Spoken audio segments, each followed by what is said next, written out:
think it's time to start. I hope Omar is going to come in the next couple of minutes. I'm really delighted that I can start this alumni panel series today. And we hope to have an amazing first event today. I'm very happy that all of you are joining in. I know it's quite late. And I've got two amazing speakers today, both from HULT. And we're going to talk about entrepreneurship that you already know. So just to give you a brief heads up in terms of what we've got planned. First, we are going to have a short introduction of both Koji and Catherine before launching into a moderated panel session with me. And then thereafter, you are open to ask any questions you'd like. And thereafter, we're going to have some pizzas, which are probably going to come around 6:40, 6:50. And then you can stay as long as you'd like. And I hope we're going to have a nice evening. So with that being said, I'm thrilled to introduce our remarkable panelists for today's discussion on entrepreneurship.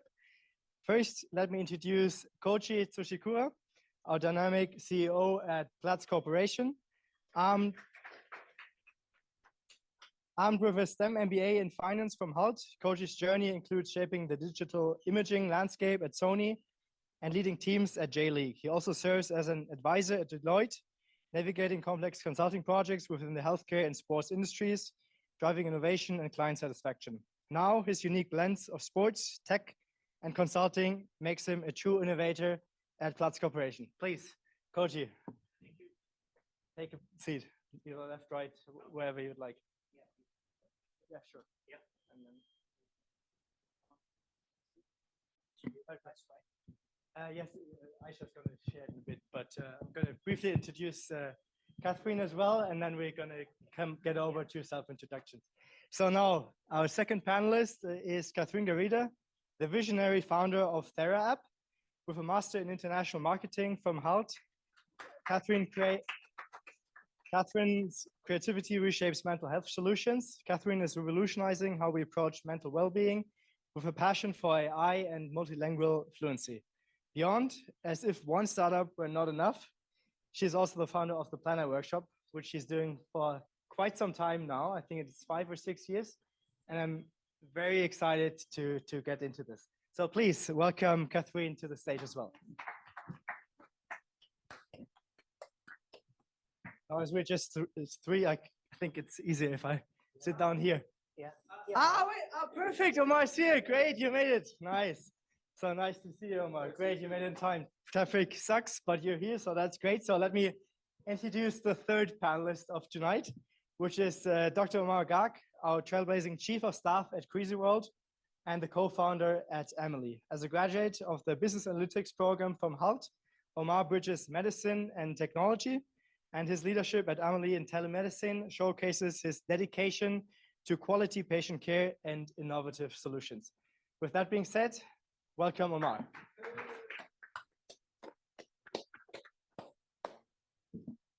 All right, so now let's start with the panel. I think we can start with you, Koji. Yep. Tell us a little bit about yourself. Who are you, and what have you founded with Platts Corporation? Okay, yeah. So, good evening, everybody. My name is Koji.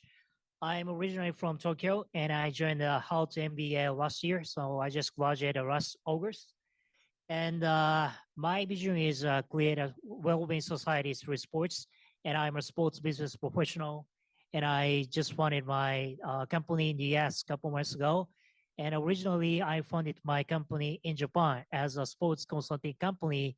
But the reason I came here is launching a new sports tech setup in the US. So I just started to develop the MVP and launching the product hopefully next year. That sounds great. Now let's take over to you, Catherine. What about you? Yeah, so, well, hello, I am Catherine. I'm from Peru. I grew up in Venezuela and Colombia, and then I decided to come to HULT. I began in the Boston campus studying marketing, and then I did a dual degree and graduated in business analytics in May. And here I am. So the first company I founded was 8 years ago. It was in retail, in the stationery industry. So that would be paper goods, notebooks, journals for university students. And then I opened up to women that work. And then I began identifying different segments in the market. I did open, like fast forward 8 years, I was distributing to bookstores. I was selling online through my own website. And also I opened my own store at the biggest mall of Lima, which is called the Jockey Plaza. I don't know if anyone's from Peru here. And then, oh, amazing. Yeah, Great. so that one. And then, so here after graduation, I also found another opportunity in the market on mental health and also in tech. So that's what I'm focusing now. I recently found a co-founder through the Y Combinator matching tool. So that's what I'm doing now. So happy to be here. Nice. Thank you. And now to you, Omar. Hi, everyone. How's it going? I see a lot of familiar faces, so that's always good. And new faces, welcome to HULT. So I was here last year also in the MIB degree. I graduated, I guess, in August. And then, I guess I skipped the part where I say I'm from. So I'm originally from Egypt. I grew up in the Middle East, Saudi Arabia, UAE, and then moved to China to do my medical degree. Over the years, I founded, I guess, more than, 6 companies now. The last one I'm part of, which I'm excited to announce, is Bytes, which is basically a SaaS company in the F&B industry, which I've worked before in, and I'll expand, I guess, about that later. And yeah, like it's been a journey here in HULT. I guess one of the things I like to capitalize on is the people. Actually, the job I got right now kind of relates to HULT and the HULT people and the networking events we've been to. So I think this is one thing I really appreciate about such events. It's very important. Thank you very much. Thank you, Omar. Now let's get into the discussion. Let us start with you, Catherine. What about you? What is your inspiration to become an entrepreneur? You've now not only founded one, but now doing even 2 at the same time. How can you keep up with that energy? Well, I don't believe you just wake up one day and say, I'm going to be an entrepreneur. I think it's a lot of characteristics that you have through your life, even since you're a little child, which is being curious, being adventurous, and not having like not being afraid to make mistakes. So I think a lot of these things come together eventually later in your life. And that's when you begin to take risks, because to be an entrepreneur is to take big risks. You never know like the outcome. You never know if it's going to work or not. You just do it. So that's for me the ingredients. Like, Nice. yeah. And what about you, Koji? Oh, yeah. Can you show my screen? So I work in the intersection between sports and tech. Originally, I started my career at Sony as a product manager. So the sports is always my dream. But I spent 10 years for Sony. But it was good because the currently I worked a bit intersection Sony, the technology and sports. And not only Sony, I was the head of AI computer vision at AI startup to IPO. And after that, I started my career in the sports industry, starting from the professional cycle league as a digital product manager. Now I combine all together my experience in the tech industry and the sports industry altogether. And I started my company 5 years ago. And right before that, I was a product manager at professional cycle league, and we became Asian champion.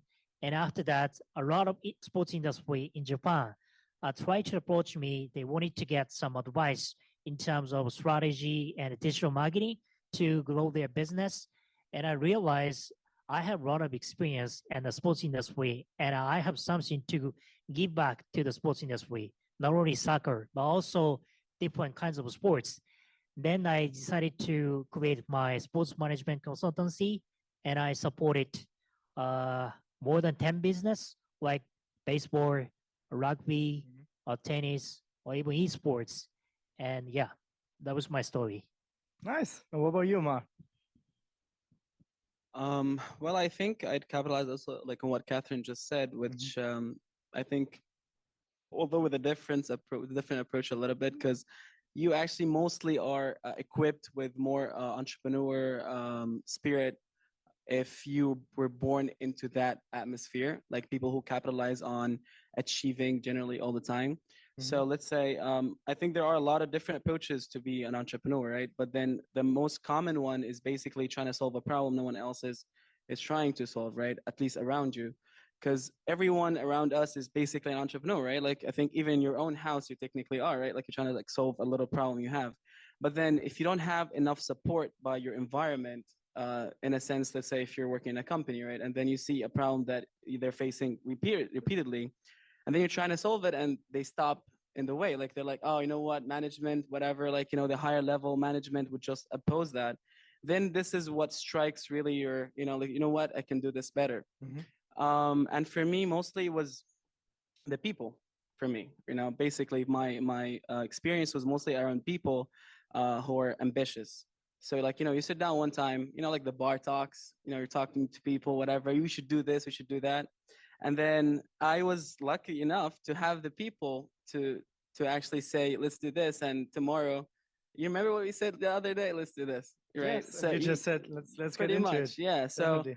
I was really lucky, and this is exactly how my recent hire was, right? So we were just talking, and then I was like, "What's your like? What's you're facing nowadays? What's the problems you're facing nowadays?" And he's like, "You know, I have this startup, whatever, and like, you know, we're struggling." And I was like, "What type of struggle are you struggling, right?" And then next thing you know, I'm like the co-founder, like the COO of the company. So it's it's just like that, I guess. Like if you have the people that have the ambition or like have the willingness to actually change the problem they're having, not just like sit there and think, you know what, is going to solve itself, or like, you know, I'm going to get someone later to do it, then probably this is how you've just become an entrepreneur, right? You just do it, pretty much. You just see the opportunity and you go for it. Pretty Nice. much. So that's great to hear about your inspirations. Now let's dive a little bit deeper into all of your companies. What about we head over to you, Koji, and you talk a little bit about how you thought about your corporation, how you started it all in Japan, and how you now moved it over to America. Okay, so I have two business. One is in Japan. In Japan, I'm doing a sports consulting business, and as I mentioned, I support different kinds of professional sports league in terms of digital marketing and strategy. Because I used to work at Sony, Deloitte, and AI startup. So my expertise is sports product management, marketing, and strategy. So based on that, I try to provide some insight into the sports industry. That's one of the business. The other business I just started in US is a sports tech company. Based on my practice in the Japanese consulting company, I get a lot of insight from sports industry. Then my company is going to provide, in a simple way, AI coaching services to the sports players. So objective is improve performance of sports players, and I'm targeting at not the major sports like soccer or baseball, but I'm targeting at niche sports like skateboarding or snowboarding, because there are not much sports. There is no much app to support those kind of niche sports, and the number of coaches quite limited. That's why I try to solve that issue with my app. But I just launched a product with a couple of co-founders, and I'm looking for still the seed round fundraising. So I'm still doing that. And I recently joined a couple of incubation program. One is in the US, the other one is in Canada. Try to get the fundraising, try to find other co-founders, and also get some advice from incubators and venture capitals. That sounds great, because actually my follow-up question will be about funding. But before we get into that, let us ask you, Catherine. Can you repeat the question? Yeah, sure. The question is more or less in terms of how did you come up with your startup? What were the really, really early days? When did you do your business plan? Who did you talk to? What were challenges? And how did you set up for success? Yeah. So I guess you're always looking at your environment. So I identified something that, I don't know if anybody has read the book Blue Ocean Strategy. So there was a blue ocean in the market, which was the need of being organized with paper goods during university. So when I was in uni, I would usually buy a planner where I would write all my classes, all my homeworks, my presentations, quizzes, tests, everything. And I didn't find a planner that would specifically adapt to my university life, which is 5 years of my life. In Peru, it's 5 years. So I developed my own. I began with there was this iWeb tool in the Macs back in the day. So I did my own planner for uni. And when I brought it to school, my friends were like, hey, what is that? That looks so cool. Like, how do you have all the semester organized by weeks? And I'm like, yeah, because that's how uni works. So they were like, can you do one for me? And I'm like, I'm not gonna do one for you because it's too much time. So eventually I left my planner there. And when I graduated, I was being an intern at a bank. So I was wondering, do I want to do this my whole life? Like I was asking, what is the salary? What is the percentage increase once I'm hired? And how long will it take for me to earn the money I would want? So it was too long. In South America, salaries are not so big. So I was always seeking things. I had a lot of attempts of doing my own thing, but it came to my mind one morning, like, hey, why don't I take this product and bring it to the market? Like I studied management. So that's like what I studied for, like do my own business. So I went out, I learned everything about offset printing. I was basically a sponge absorbing everything. I knew nothing about printing or retail or anything about the stationery.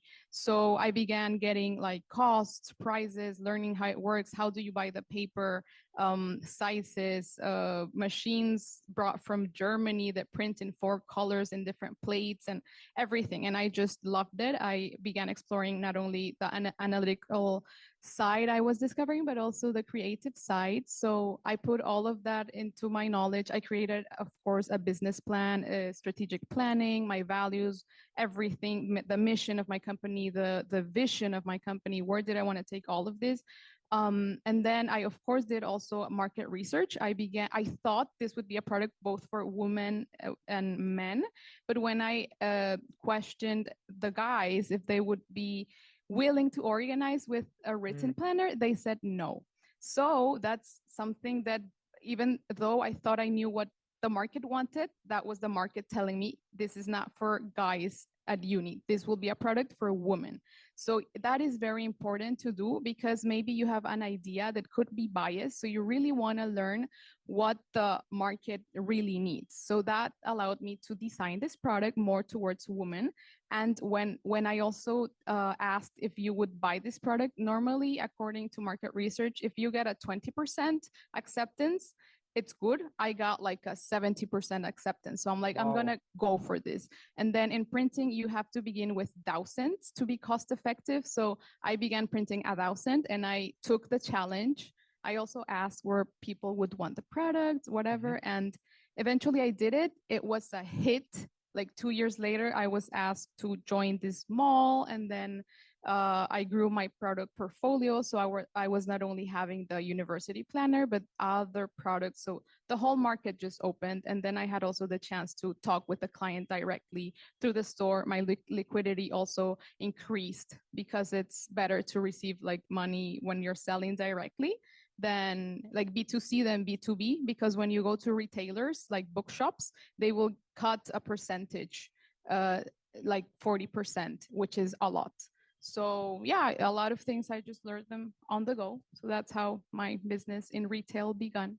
Yeah. That sounds really nice. I don't know if you all had maybe Prince Guman also in one of your classes, but he's always pitching the Prince. sales management book. Oh, now I just forgot the book title of it. I think it was Lean Management.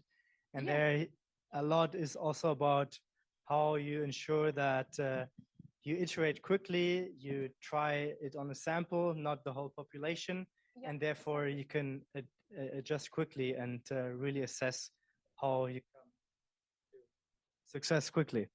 Nice. And what about you, Omar? All right. So the recent company I've joined, which is Bytes. Well, I think I'll have a little bit of a background of why I actually did come to the US and what's my main goal of being here. So basically, I've had a lot of American friends, as I guess most of us had back in China. And every time you mention the ethnicity Arab, it's definitely like, you know, an instant taken aback moments like, oh, do you guys really bomb people? It's like, yeah, you know, and I've always wanted to be part of the way, or like the the the journey to change that, you know, first glance, or like first thought that comes to mind when you, like, you know, you identify, or like, you know, just speak as an Arab, right? Because I'm never Middle Eastern or Muslim or whatever, right? Obviously when I came here, it's not as severe as, like, you know, you hear it from outside, definitely. But then you still see that a lot of us, and I'm talking Arabs here, are not looking as professional as they should, right? Like many of them just stay in their own shells and like their own like communities, right?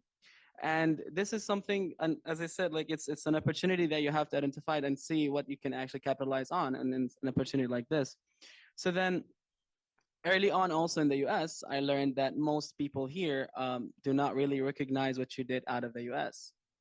So like, all right, you're an amazing guy, good things, you did a lot of things, all right, good companies, but what did you do here, right?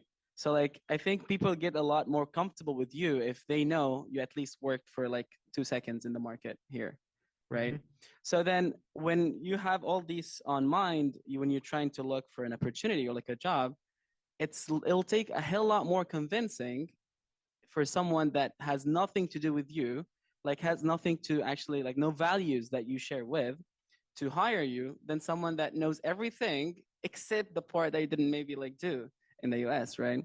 So then I made it, like, you know, very easy for me. Just find some fellow Arabs, right, that wants to achieve something here, and then they will help you achieve what you want to achieve, right?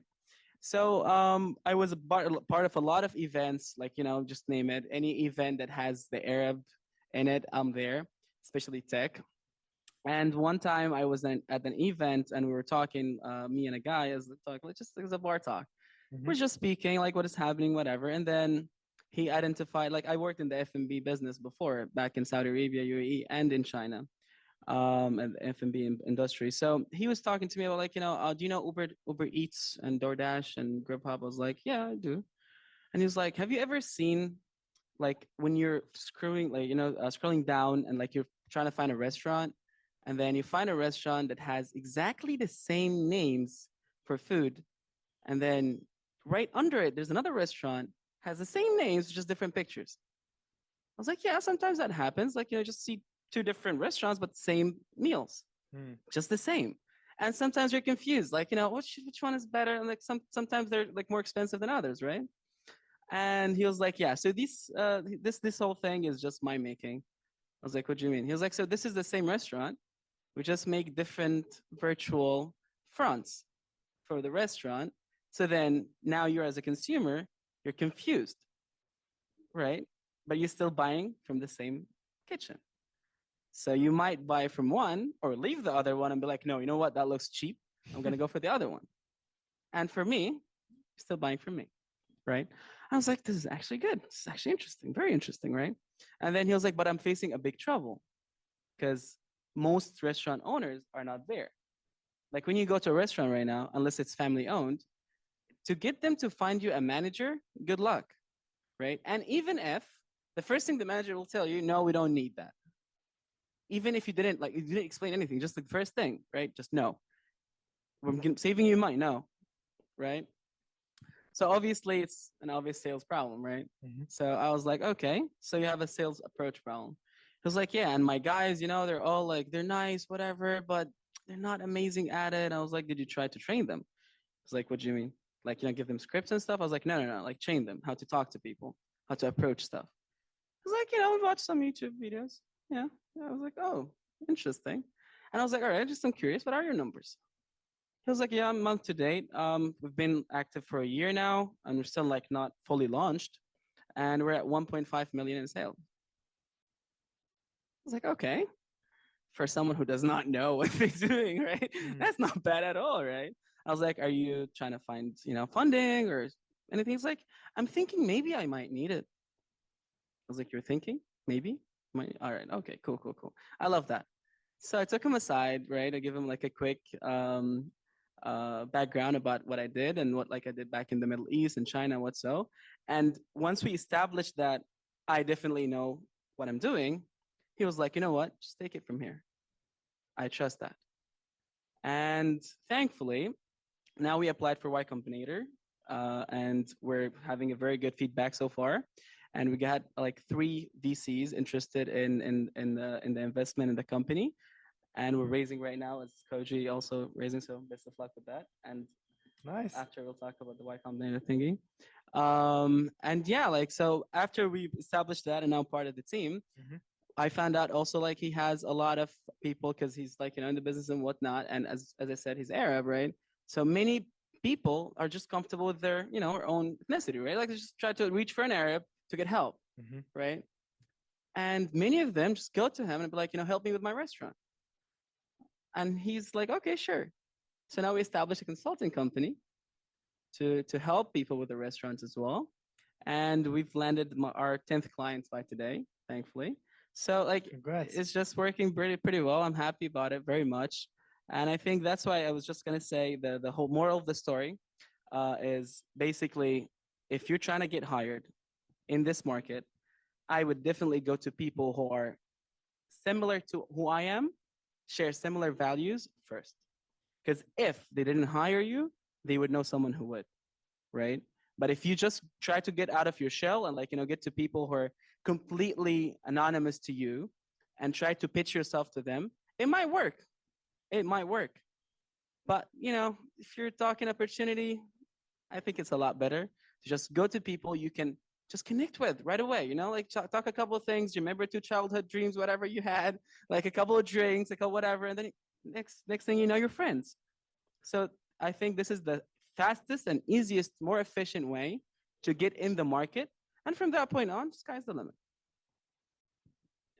Great, nice.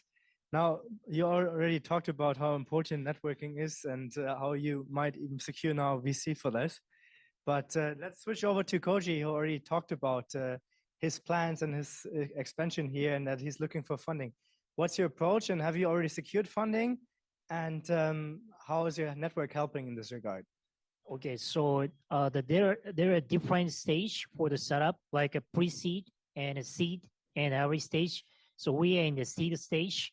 So when I was in Japan, just when I just started a business, was a pre-seed, and I got the finance from the bank and free from interest was around 200K, and which is for creating my some offices and hire a couple people. So it was not for the product management.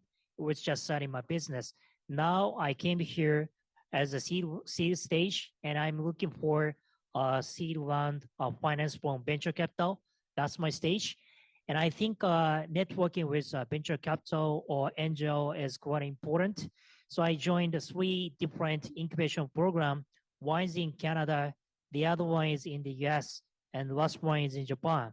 And recently I'm joining Plug and Play. They are based in the Silicon Valley, and they have an office in Los Angeles. And I'm joining a 1 month so far with Plug and Play.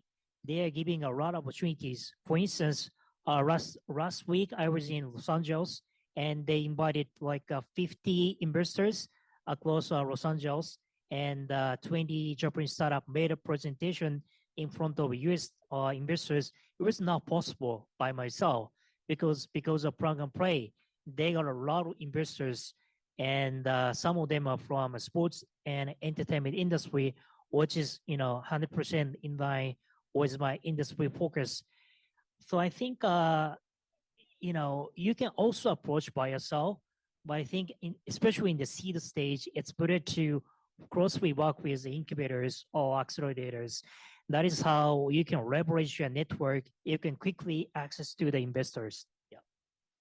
So it's all networking wins. Yeah, so it's still on the stage, but anyway, I have a lot of opportunities. So it totally depends on my traction and my product management, progress, things like that. Yeah. Great. And Catherine, do you want to take over? Yeah. So, okay. So for my first company, to be very honest, I only needed like $2,000 probably. So, I pitched the idea to my dad.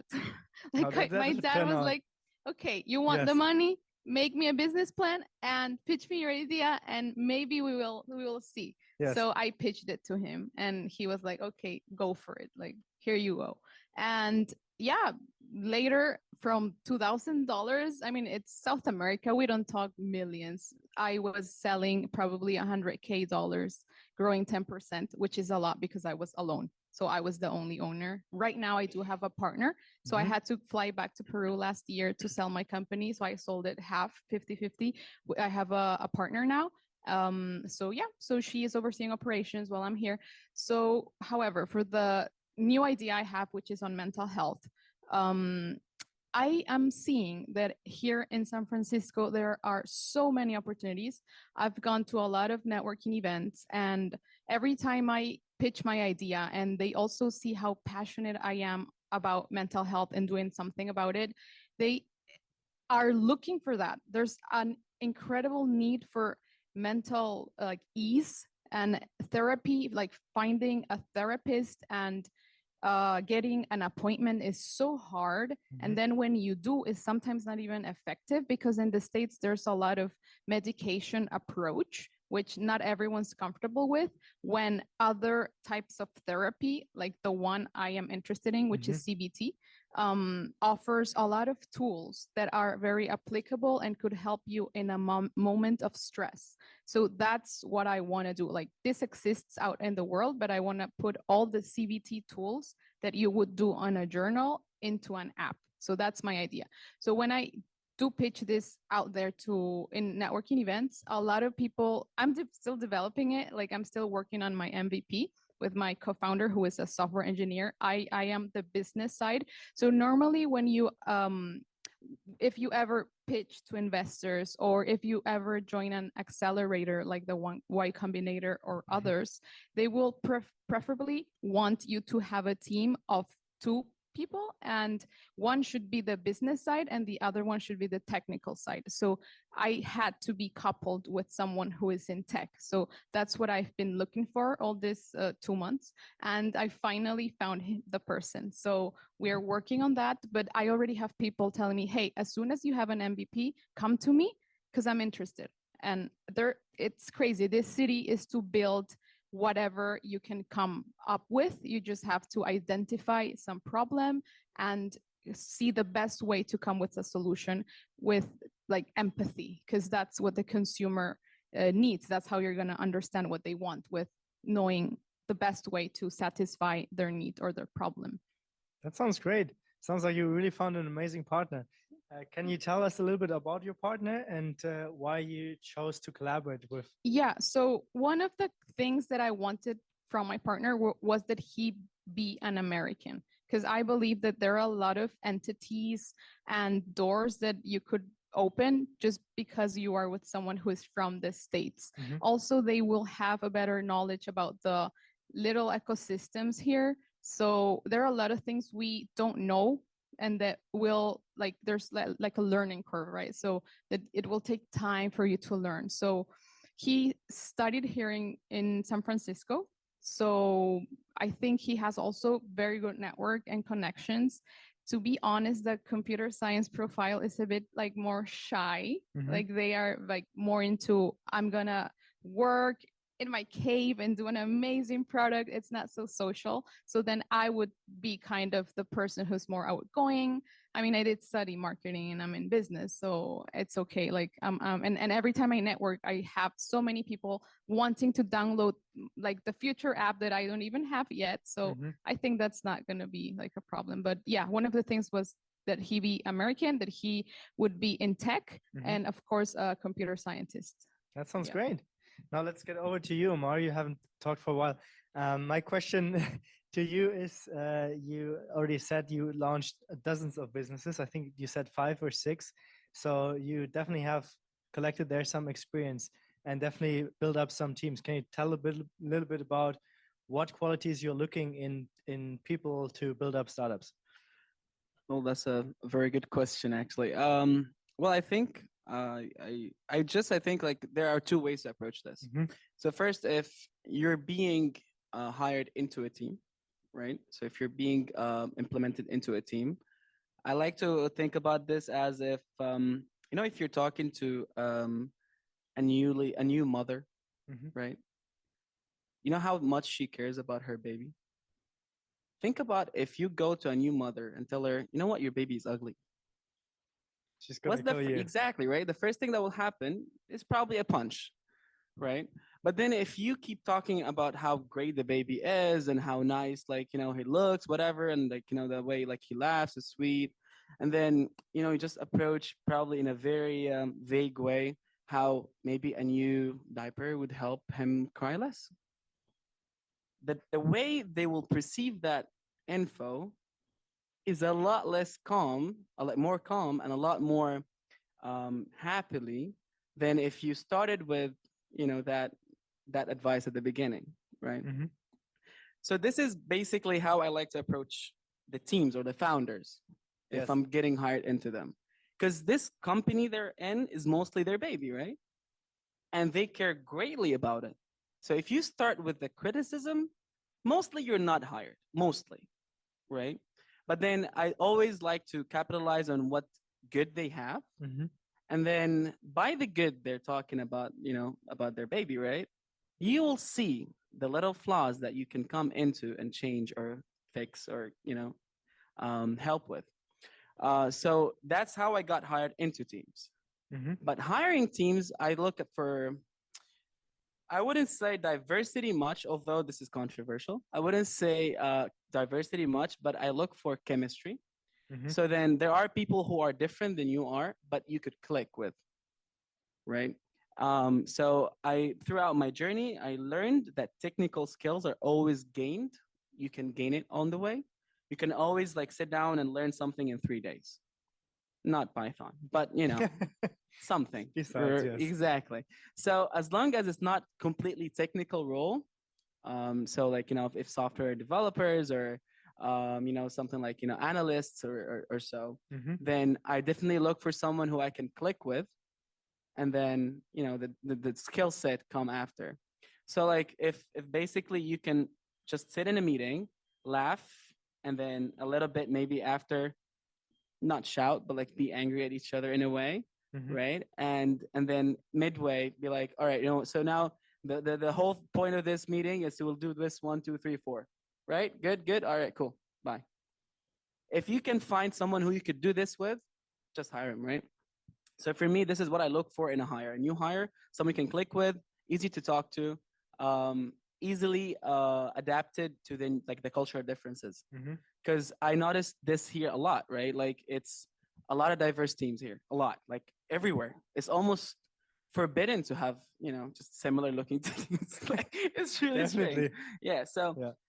if you don't see someone that can actually fit in those teams, like, you know, if you come in and be like, you know, starting like to maybe look at someone's food or someone's what, although this is very like these are little, very little comments, yeah, but then it makes a huge difference in like the conference room after, right? In a seminar or whatever, like, or like if in a pitch, if you have these little things that, like, you know, diversify these people from each other so they don't really click with each other, Mhm. then later on they're just gonna be nitpicking stuff, just don't want this person to succeed. So I learned this here that, you know, whenever you're trying to hire someone, first have a conversation, normal conversation with them.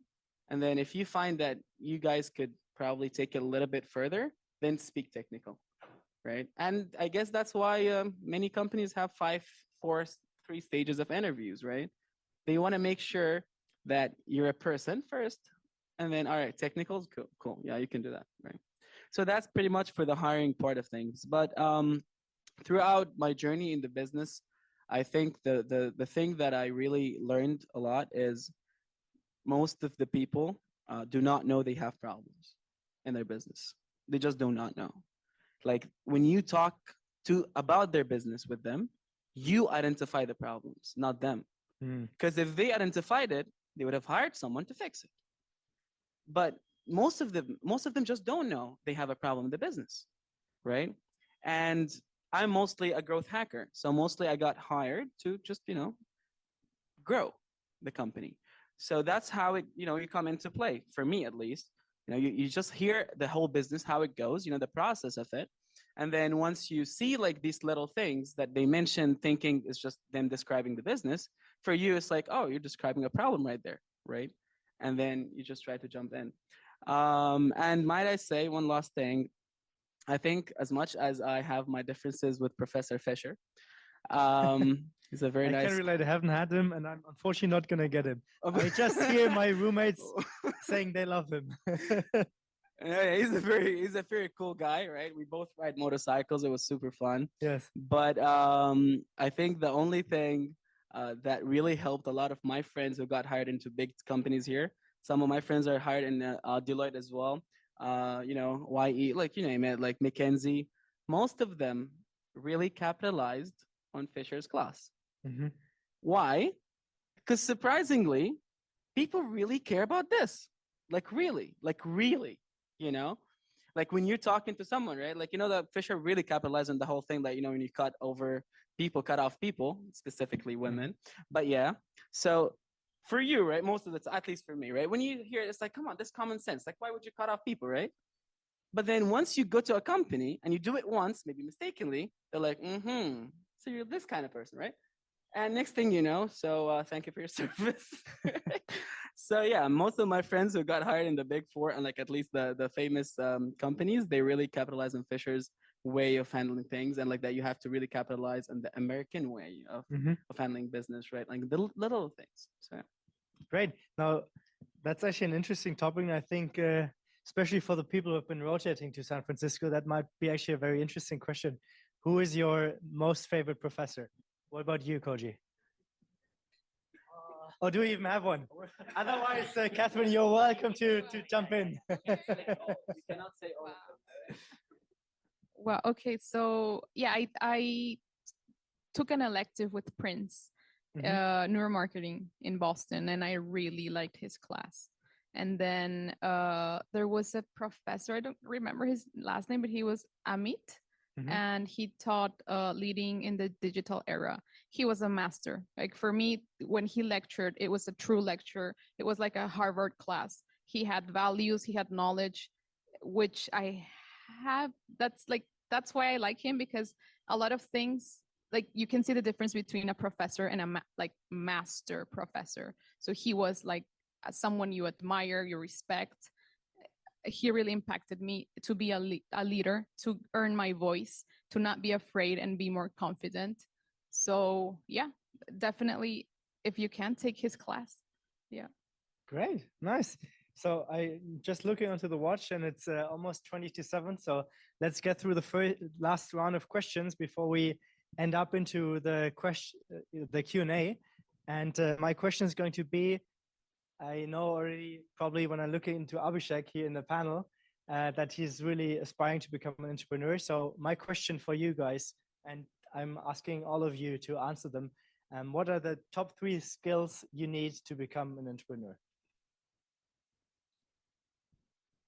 Well, I don't know about tips or I don't know whatever. about top three, but one thing I need is dream or vision. Because in my case, I just like sports and I love soccer. When I was 7, I started my soccer experience, and since then it's same. I try to contribute to the sports industry, try to grow sports in Japan, not only in Japan, but also Asian country. That is my dream. So I'm just doing what I like, what I want to do. So at least we have to have a dream or vision. Other than that, you can run, somebody else. You can hire, expert like a CFO, CMO, or CTO. That's something you can catch up later on. At least you have to have a vision or goals. Nice.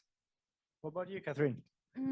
So I think being curious, because then that's when you wonder, how could I solve this? What if this? What if that? So you begin brainstorming. So I think a lot of curiosity of how you could do something different. That's a main ingredient.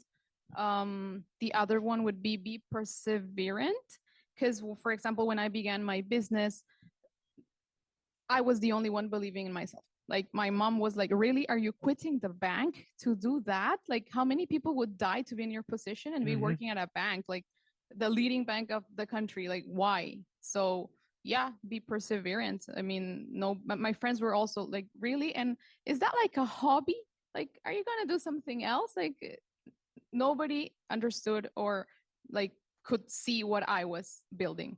So believe in yourself, be perseverant, and yeah, Have a thick that's, skin. yeah. Yeah, that makes sense. I think that's what a lot of entrepreneurs say, that you really need to believe into your ideas and don't hear to the 10 people who say this is never going to work, because the 11th might say yes, and that's going to be the big differentiator. I'd say, I think the first thing that you should know, or we all should know, you are not the smartest, right? So when I say that, I mean, so when you're pitching your idea, don't be too protective. No, you're not the smartest. Just, you have to have that in the back of your head. Probably at least 100 people in that very second had similar idea to that. Probably, right? So then just don't act like you're the smartest person. And when you're pitching, especially like to people who really care, right? When you're pitching your idea to them, don't be like hiding all like the technicalities and how you're gonna do stuff, whatever, because you think you just, just discovered the atom again, right? So it's just, have that approach of curiosity, as she mentioned, but don't be too protective of your idea. Share it, and credit is gonna go back to you. Because guess what? You're working towards achieving it, right? And mostly you're gonna outwork anyone who's gonna steal it from you. So, if that, just do it. So that's the first thing. The second thing I'd say is basically, again, you cannot do it all, right? You have the idea, great, right? You have the brains, also great, but you don't have the time. You cannot do it all. So once you see an opportunity, an idea you have, get someone with you to help you make it bigger, right? Help you make it better, right? Most VCs invest if there's more than a co-founder, right? And that's statistically, right? If you're a single co-founder, like a single founder, it's very hard to trust that you actually did the whole thing. Very, very hard, right? So let's say if you ever have an idea, and as she mentioned, right, she had a co-founder recently. She's the business side, he's the technical side, right? Because you just don't have enough time to cover everything. So whenever you have a project or like something on mind that you want to achieve, get someone to do it with you right away. Do the blueprints and then invite someone that you trust, that you think they're smart or whatever, like good enough to whatever you want them to do, and pitch it to them, right? So that's the second thing you should do. And the third one, and I think it's the most important one really, is basically never stop. I had phases throughout all like the 6 companies I'm part of, phases where there's zero income. Sometimes it's minus. You push it one more month, suddenly it's 30K in, 100K in, 200K in, exponential. So sometimes, obviously, you have to be smart about it too, right? Like, don't just like, stay 6 months with zero income, like, oh, you know what, I'll make it. No. Yeah. But like, if you hit rock bottom at one point, your strength is that you can keep going. That's your strength. Because most people will just stop, right? Like if you're going on your way and you have good vision, you have supportive people around you and good people that gives you advice regardless of who you are, then just keep going, no matter what. And if you, let's say, slack one day, wake up the next day, keep going. That's it. And I think all 3 of these, if combined in one person, you have to do something. You have to achieve something. No matter what it is, you have to achieve something. Amazing. That was quite a good round. And now I guess it's time for questions. In case you do, yes, Aisha, you can. Yeah, sure. Then I'm just going to pass over and you can read out the question out loud. Actually, Could you please also say your name and ask the question? oh yeah, Or who's asking? so yeah, the question is from Isabel, and she's asking, she said, hi, I have a question for Catherine. You mentioned that it is important to be creative. For students trying to find that idea, what would you recommend? I want to share this recommendation for people wanting to join HULT Prize. The last part, what did you say? So she said, what would you recommend? I want to share this recommendation for people wanting to join HULT Prize. So the HULT Prize challenge. Yeah. So creativity is very important. So I guess we all have unique perspectives of the world. Like we have gone through a journey through different countries, seen so many things. So I think there's something inside of you and also around you that you have to keep an eye on. Like you have to like kind of like also manifest, like I want to do something.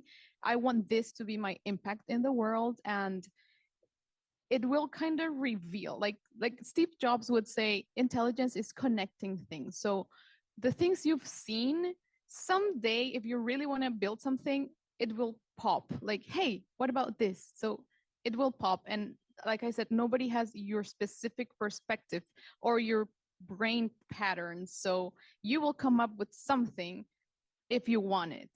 Like I'm sure of that.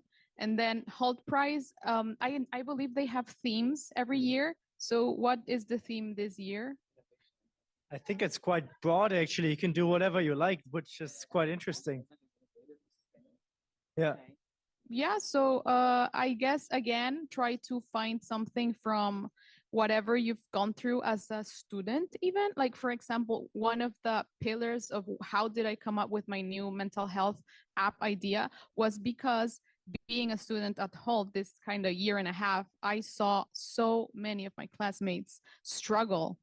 It's hard being away from home. And when we would get together and talk about it, I was surprised to see my own emotions, fears, frustration, sadness in my peers, like in my classmates. I was like, oh, really? You also feel sad when you go to sleep? Like you also have like a fear of what's going to happen in the next year, 2 years? Like we're all human. So like keep an eye open.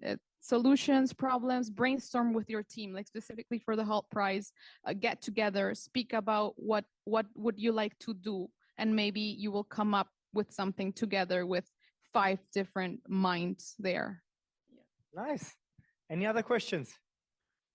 Okay, here first. Also, please say your name and then your question. You're welcome. Thank you. Good evening. My name is Nigel. I actually have 2 questions, but foremost, I would like to thank you for such an insightful panel which you have. So my question, the first one, is on finance. So on the funding part, I understand you might find angel investors. You also might scrape some funds from your relatives and friends. Might you have any other recommendations apart from the ones which I've mentioned? Probably maybe say government fundings which are actually looking to fund startups, or these other societies which are actually looking to fund startups. And then the second one is actually on the, you mentioned that when you're sharing your idea, be open about it and don't think that you're the smartest about it. We have actually seen instances whereby you share these ideas and to the person whom you're sharing to, they already might know it and then they might be doing it. But then when you see them doing it, you then feel like they've stolen your idea and they've ran away with it. Would you probably recommend ways you can actually maybe patent your idea just to try and prevent that from happening, or maybe just to protect your intellectual property from actually saying, if you have this idea and then someone tries to run away with it, you can probably try and get something from it. Thank you. All right. Who wants to take this question? All right, so the first questions, if I can repeat it real quick. So you're asking if there are better ways than angel investors and friends and family to get alternative ways, yeah. Yes. Well, luckily in these days, especially after COVID, most governments have very, very strong programs when it comes to funding and exploration. And mostly in Africa and Middle East, I'm pretty sure there are even better than the US, like a lot better. And they have a lot less equity package. Like, you know, so it's basically if you're capitalized on the government funding from your own government, not from the US generally, because your own government would support it a lot more, like a lot more, right? So that's one thing. And if you're gonna get government funding, don't be shy to get it from other countries too. Because most countries right now, they want new businesses, right? They just want new businesses in. So it's not a big deal if you're like, you know, from a different country just except I think a couple of countries in the region, probably Canada, Australia, and the US are not super friendly with that. But most other countries, they just want new businesses, like Eastern Europe and such. So that's for the first one. The second one, so there's always in any startup, depends on what the startup is, right? So let's say if your startup is conventional, right? If it's like, let's say, something that was done before, but you're doing it differently, right? Then your secret sauce of the recipe is like very much deep inside the technicalities of it. It's not the pitch, right? So then you can pitch the whole thing, but then when someone is interested enough, right, to actually know the whole package, then you have your secret sauce. But then if it's something completely new, so your idea, which is, as I said, it's almost, it's very like less than 0.0, like 10 zeros and 1, that you have an idea that was never done before, like never, right? As a friend of mine used to say, $1 billion idea when you see one. Like basically think about it this way: if the guys who made Uber were sitting down and then someone said, you know what, I'm gonna stop this whole taxi business, I'm gonna make it easy, I'm gonna make it accessible through the phone. Most of his friends would say, you know what, if you did that, that's $1 billion idea. So if this is $1 billion idea of yours, then I get you. Yeah, this is a secret sauce. Do not share it. But work all your life to find that one idea that's $1 billion idea, or just pitch the ideas you have and, wish for the best. Yeah. Great. I saw some questions over here. Let's get over here. Hi, my name is Victor. The question is to all three of you.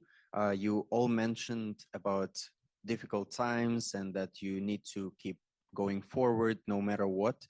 So if you could share what helped you to go forward when it was the hardest. Great question. Love it. So your question is, when we face any trouble, any obstacle, how we move forward, how we, overcome that. So in my case, I feel very alone most of the time, because currently my co-founder is in Japan. So I basically work remotely.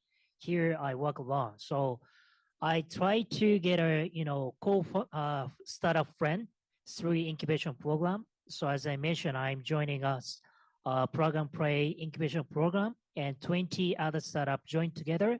And we stayed 1 month in Los Angeles last month, and we worked together. We went around and we made a pitch together. And I learned a lot from those, co-founders.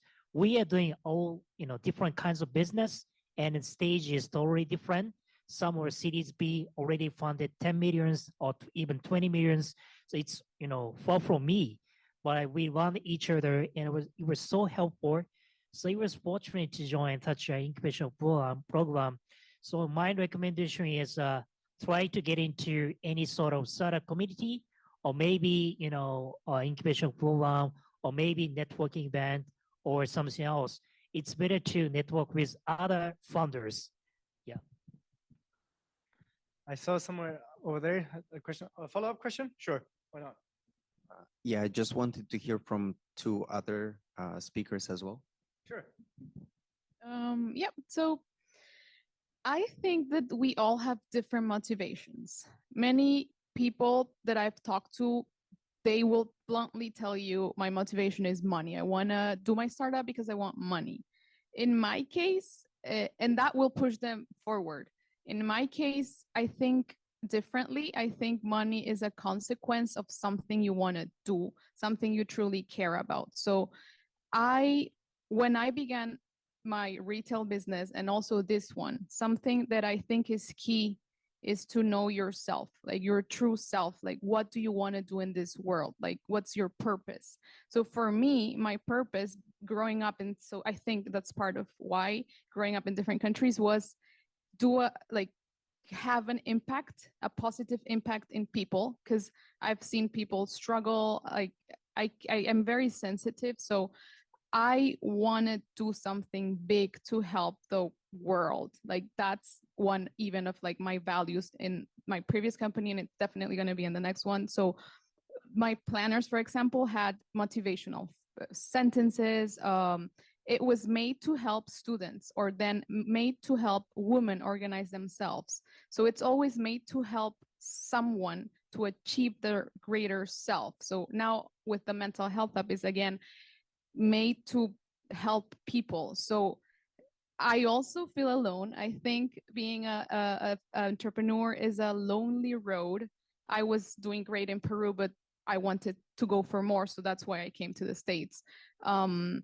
So I think this thing you have in your heart that is called passion is what keeps you going sometimes. Because I think my conclusion is we arrived alone to the world, so we're gonna also die alone. So let's try to make an impact as an individual the best we can. That's what pushes me. And also family, yeah. Great question, of course.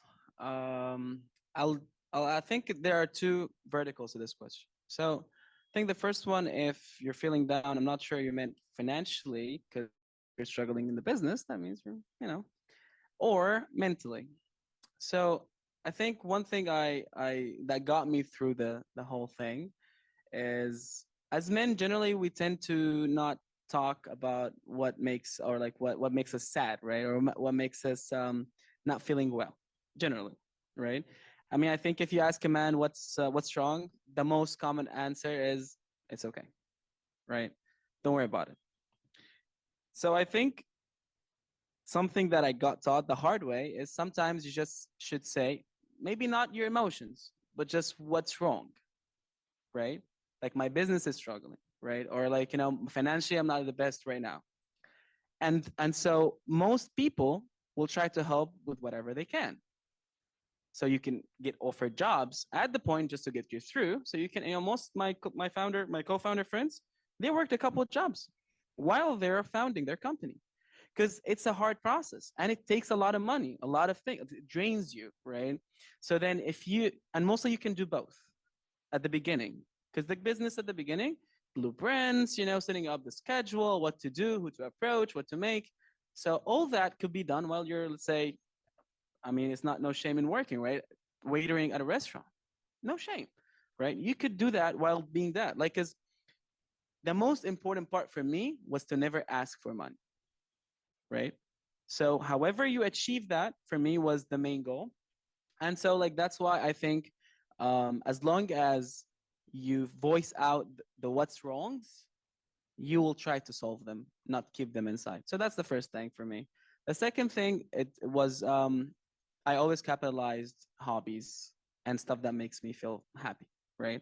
And Nitin here in the crowd and a couple of my friends, we used to play pool together, right? And we still gonna be probably playing after. Because, for me, pool was just fun. I go play some pool, and the night, I'm a happy person, happy camper, as they say, right? So I think as long as you have hobbies that you, no matter what, gonna do, no matter what, like, it's a busy week, not a busy week, happy week, bad day, what, gonna do it. Why? Because that's what hobbies are for, right? Like for me, also, obviously the gym was a big deal of it, right? Can't miss a day, but I think as long as you have stuff that you like, it's literally, for me, it was more important than work. If I do not play that basketball game, no, I'm not working. And my friends are like, come on, Omar, seriously, it is what it is. Because if I'm not happy, the business is not happy, right? So yeah, capitalize on that, always be happy, and you'll find yourself. Thank you, Omar. Here we have another question. Thank you. My question goes to Omar and Kath. Could you also say your name? Oh, my name is Eric. First question goes to Omar. You mentioned product growth, and there are specific business models, like you gave an instance of approaching restaurants. I worked on that front previously. So how would you hack like B2B, especially, like specifically B2B? My second question goes to Catherine. How easy was it for you to find a technical co-founder? I understand, like in the YC co-founder matching, about 75% of founders are looking for technical co-founders. And also, what propositions do you give to them? And also, because probably they can get a good job in a farm something. And also, how easy is it for you to like convey what you want to them, and especially in the process of product iteration? Can you repeat the first question and raise your voice a little bit, please? Would you like kind of give a bit of a roadmap? This is a bit generic for a B2B growth process, because it can be tough at times. I think I'd oppose you on that one, because I think it's easier to grow a B2B business in a B2B business model. Because think about it this way, right? If I am an owner, right, of a company, and then I want you as a consumer, right, in a BTC business, I want you as a consumer to sign up to my business, right? I have to go to you, sit down, talk a little bit, probably socialize, and then we end up with closing a deal, right? And then that's one lead down, right? But if I go to you as a business owner too, right, who have probably a lot of employees who, naturally will be also part of my company once I close it with you, then my growth is a lot faster. Because if I closed you, then I close probably 50 people. Instead, if I'm going to B2C, I just close one person, right? So for me, it's actually a lot easier to, and that's what how I approach the B2C businesses, right? So if I go to a B2C business model, I go as a chief growth officer, and then I find community leaders, or like big company leaders, or like big supply chain, big distributors, go there, talk with the people there, and then establish a partnership with these people. Because these naturally will give you all the ones in the supply chain after, right?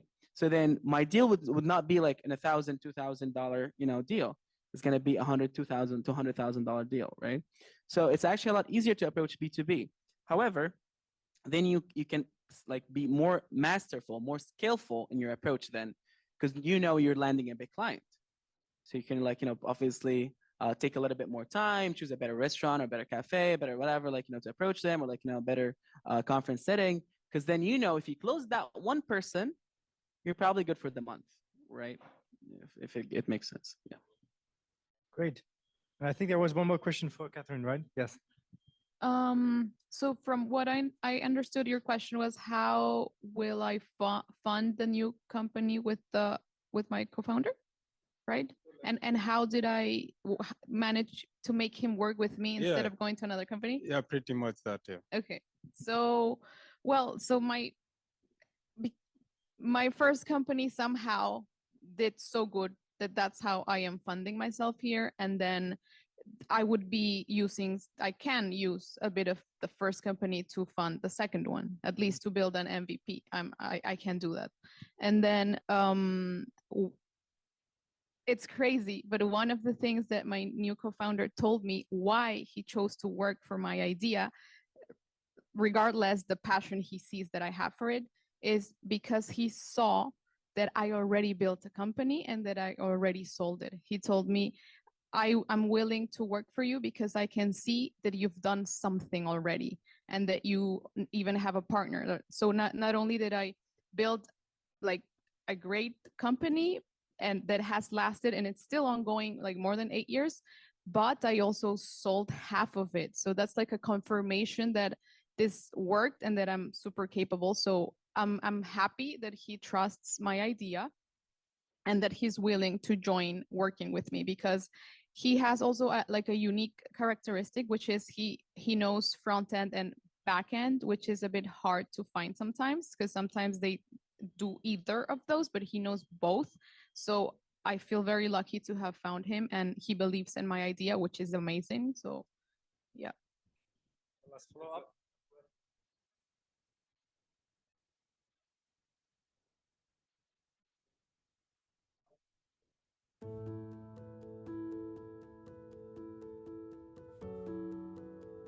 Sorry, I didn't understand.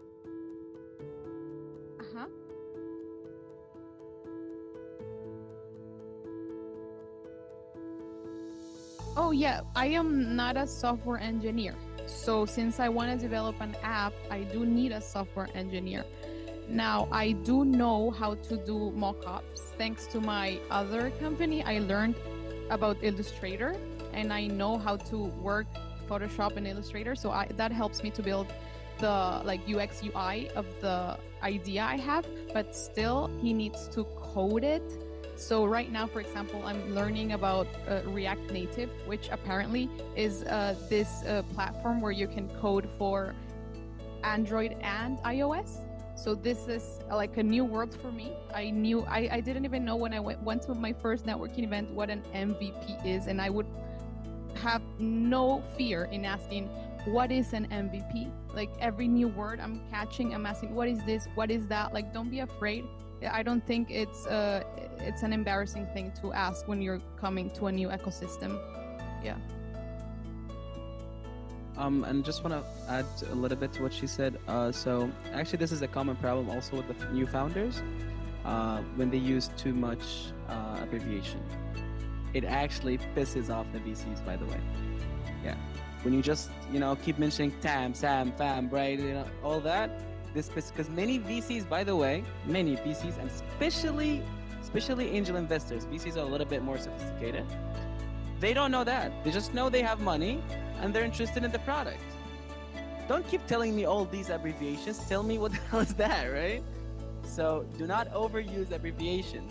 It's really not healthy, right? And if you listen, if you actually have a playback of what you just said to a VC or an angel investor, like, I sound like a douchebag, right? So just try to use this abbreviation. And one thing I wanted to add, I also learned this the hard way. 1% is greater than 0%. In a sense, this is an obvious, logical thing, but in a sense, if you, let's say, lived in like say Catherine in Peru, right? For 1 day, 2 days, right? You lived in 2 days in Peru. Compared to someone who never visited Peru, who doesn't know what the hell Peru is, they don't. Period. They don't. So why I'm saying this is based on all your experiences before, you might think your experience is not good enough or is not much to mention or to capitalize on. But you have to keep that in mind that the people you're speaking to mostly have zero. Like they don't know nothing about your country, your experience, your company, whatever, nothing, zero. So So speak with confidence, right? Just avoid the relative stuff like probably will do great. No. We will do great.